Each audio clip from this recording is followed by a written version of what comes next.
Hi, my name is Greg Borrud. I'm from Pandemic Studios. I'm the director of production, and we're going to talk about Destroy All Humans 2, Make War, Not Love.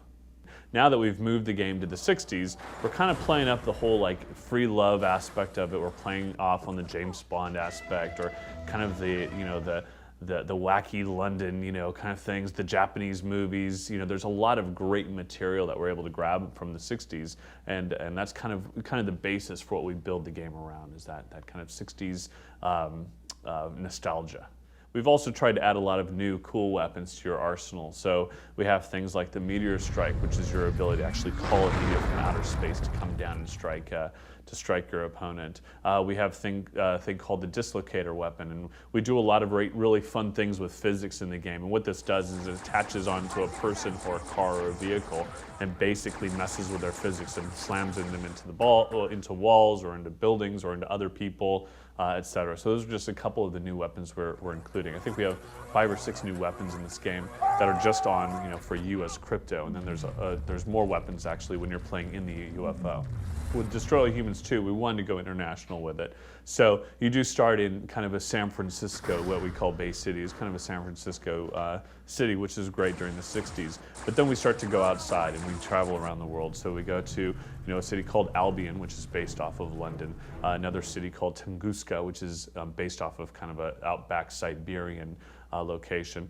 We have a Japanese island, Takoshimi Island, which is very much like Japan. And so you travel around these different locations, and each one plays off their own kind of stereotypes of the 60s. So, with Japan, you'll certainly play up the ideas of the Japanese kind of monster movies, and in London, we'll, kind of give you that Austin Powers kind of flavor of running around, London during the 60s. So one of the things we really wanted to focus after Destroy All Humans 1, moving into Destroy All Humans 2, was the open world. And what that means is you're inside of a living, breathing world where things are responding to and reacting to you, where you can decide when you want to take a mission on, which mission it will be. So there's multiple mission paths to go down. There's side missions you can go down. Like, for example, there's a series of side missions which are all focused on just ruining people's lives. So if you find a person you want to ruin their life, you find out what's up with them. Oh, this guy's a draft dodger. Okay, let's coerce him to follow me. I'm gonna take him back to the draft board, and he's gonna, I'm gonna ruin his life basically by turning him in. So there's these kind of ideas of these side missions and this complete open world where you can go through and just, mess with humans, staying to the idea of destroying all humans. And something that we want to go even further is something we're calling probing the world. The probe the world concept, which is basically, we don't want to tell you what to do. We want you to be able to discover kind of the ideas, what are the kind of missions you need to go, where are you going to find this, where are you going to find that? And the way you do that, we have a nice mechanic for doing that, is your ability to read people's minds. So if you know your objective is to, find this guy, we're not going to blip him on the mini-map and say, here he is. You just run there. You have to run around and find the right people. You scan their brains, and they'll give you hints and clues as to where you might find this person. So the idea of going out and actually actively probing the world will kind of lead you to the next thing. So it's not just about action, although we take action very, very seriously in Destroy All Humans, but we want to kind of add another layer on top of it, and that's the probe the world. Look, there are millions and millions of Xboxes out there. There's millions and millions of PS2s out there.